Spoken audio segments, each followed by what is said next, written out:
was gonna show him a white girl can dance.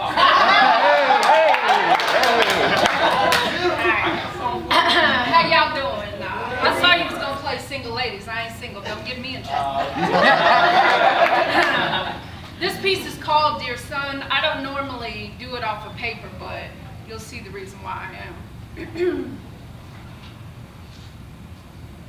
Dear son, I write you this letter pre-funeral, post-suicide attempt number 1.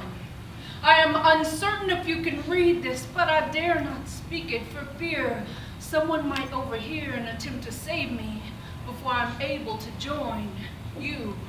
I am making every effort to reach you, but I admit I am just as afraid of dying as I am of facing another morning without realizing that this empty wound just reminds me that I failed to save you from him.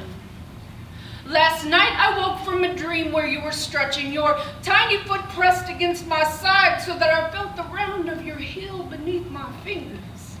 I woke, twisted inside the sheets, quickly felt to see if the imprint of your life was still there. Became angered at my own softness. See, even in my sleep, I cannot escape this constant state of missing your life growing inside me. So yes, there will be an attempt number 2, and I pray this time I succeed.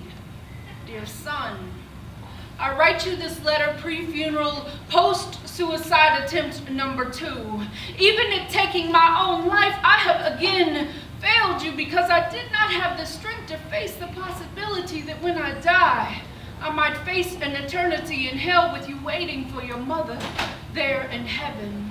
And I would rather live each day in dismal misery with the memories of your flutter still inside me than to face forever, never able to feel you again, dear son. I write you this letter pre-funeral, post-suicide attempt number 3. I am sorry it's been 7 months since I wrote you last, but they watch me now very closely. Sometimes I wake screaming after hearing you call out for me in a voice I now recognize in these frequent nightmares as yours. I search all over but can never find you. Even when I'm awake, I still can't reach you. Some nightmares never end. Dear son, I write you this letter pre-funeral and I'm not sure where to begin. I've held on to this pen for nearly 2 hours not knowing what to say. It's just that not a day goes by that I don't hate that I'm alive while your life was ended before it had a chance to begin. And though now he's in prison, I'm angered that your father and I are still living while you're reading letters from a mother who wishes it was her who died. Instead, when he swung the bat repeatedly against my side, I wish that I had amnesia or Alzheimer's so that I could hide from this constant reminder of pain, the blood, the contractions, the sound of the thud of my own heartbeat. As the doctor said to me, I'm sorry, ma'am, but his little body just couldn't take the abuse without his realizing. That was the first time that I heard that you were going to be a boy. Dear son, I write you this letter pre-funeral, post-live birth number 1.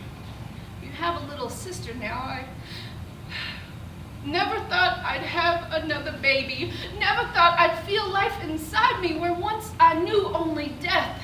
How could I admit to anyone that the day she was born, I never felt more alone in my own grief than when they handed her to me 11 years after the doctor refused to let me hold you. Even now, remembrance of your stirrings inside me vibrate my body as though a ghost text on the hip, like a message I can't quit receiving. And when I'm holding my sweet baby girl, I do wonder if you would have had the same black curls and rare green eyes, though your father's were very, very different. I imagine her heart is filled with your spirit, so sometimes I admit I hold her real tight late at night, singing lullabies, and I do hope that it makes your soul rest more peacefully. Amazing how loving her has returned me to the land of the living. Dear son, I write you this letter on what would have been your 20th birthday.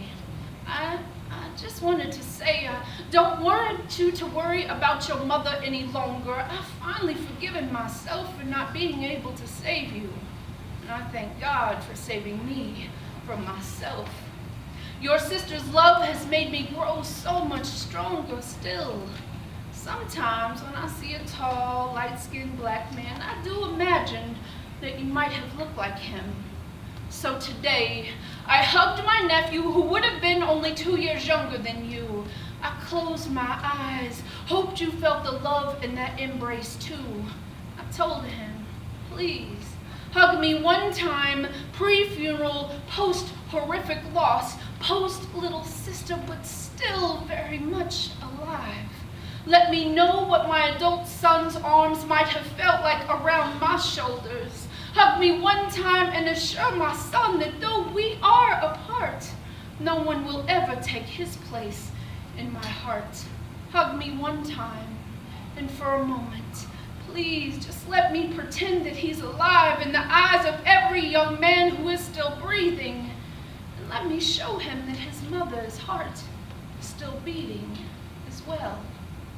Dear son, if you have been reading these letters throughout the years, please don't misjudge all the agony I've expressed or the tears that I've shed.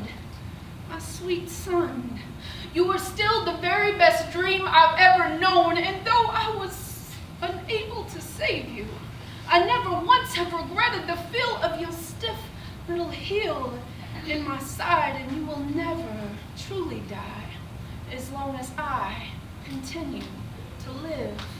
Signed, your mother.